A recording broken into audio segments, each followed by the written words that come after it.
School শিক্ষকরা tuition পড়াতে পারবেন না।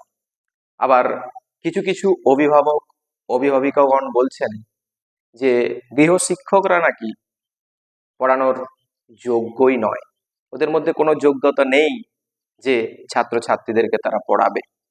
এখন প্রশ্ন হলো, এই যে ছাত্রছাত্রীরা এরা তাহলে কোথায় যাবে? এদের ভবিষ্যৎটাকে আমরা কোন জায়গাতে নিয়ে যাচ্ছি? প্রত্যেকটা জায়গায় প্রতিবাদের মিছিল দেখা যাচ্ছে। প্রত্যেকটা স্টুডেন্ট, প্রত্যেকটা ছাত্রছাত্রী রাস্তায় নেমে প্রতিবাদ জানাচ্ছে। তারা বলছে যে আমরা স্কুল শিক্ষকের কাছেই টিউশন পড়ব। কথাটা তো এভাবেও বলা যেতে পারে, টিউশন কথাটা বাদ দিয়ে যে আমরা স্কুল শিক্ষকের কাছে পড়ব, সেটা টিউশনে নয়, সেটা স্কুলে গিয়ে। এটা তো হতেই পারে যে যিনি শিক্ষক মহাশয় স্কুলে পড়াচ্ছেন, স্কুল শিক্ষক, উনি যদি স্কুলের সময়টাকে যথোপযুক্ত ব্যবহার করেন, স্কুলটা 4টার সময় ছুটি হচ্ছিল, সেই জায়গায় যদি 5:30টায় ছুটি হয়, তাহলে তো ছাত্রছাত্রীরা বেঁচে যায় না। আমাদের উৎপত্তি কোথা থেকে? এই ছাত্রছাত্রীরা রয়েছে বলেই আমাদের উৎস আছে, আমাদের উৎপত্তি ঘটেছে। যদি এই ছাত্রছাত্রীরা না থাকতো, তাহলে আমাদের কোনো মূল্য থাকতো? আচ্ছা, শিক্ষকদের একটাই তো উদ্দেশ্য হওয়া উচিত। উদ্দেশ্যটা কি? ছাত্রছাত্রীদেরকে সঠিক পথটা দেখানো, তাদেরকে এগিয়ে নিয়ে যাওয়া। তাহলে এই বিরোধিতা এখন কেন আসছে?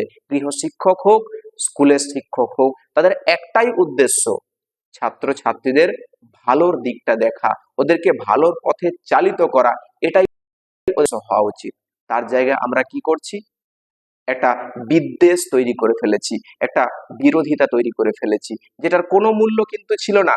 এই যে বিদ্বেষ, এই বিরোধিতা, এর ফলটা কিন্তু ভোগ করবে কারা? ছাত্রছাত্রীরা। তারা কষ্ট পাবে। সিজনের মাঝখানে ছেড়ে যাওয়াটা যতটা কষ্ট, ঠিক পরবর্তী সময় এডুকেশনাল কারিকুলামে তাদের নাম্বারটা আনাটা ততটা বেশি কষ্টকর হয়ে পড়বে।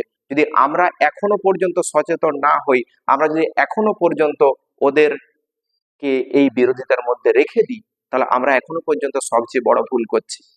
আমাদের উচিত পরিবেশ বান্ধব হিসেবে ভাবনাটা তৈরি করা, যে আমাকে টিউশন পড়াতে দিচ্ছে না, আমাকে স্কুল শিক্ষক হিসেবে টিউশন পড়াতে দিচ্ছে না, তো কি হয়েছে? আমি সেই ছাত্র বা ছাত্রীটার জন্য, তাদের ভবিষ্যতের কথা ভেবে আমি ওদের জন্য খাটবো।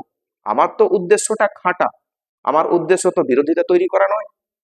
আমাদের এই কথাটা ভাবা দরকার, আমাদের প্রত্যেকের এই কথাটা ভাবা দরকার। আর প্রত্যেকটা অভিভাবক, প্রত্যেকটা অভিভাবিকাদের এইটা ভাবা উচিত যে এই বিরোধিতার থেকে সরে আসা, একটা নতুন ধারণা তৈরি করা, নতুন পথ তৈরি করা, এটা বর্তমানে কিন্তু সবচেয়ে বেশি করণীয়।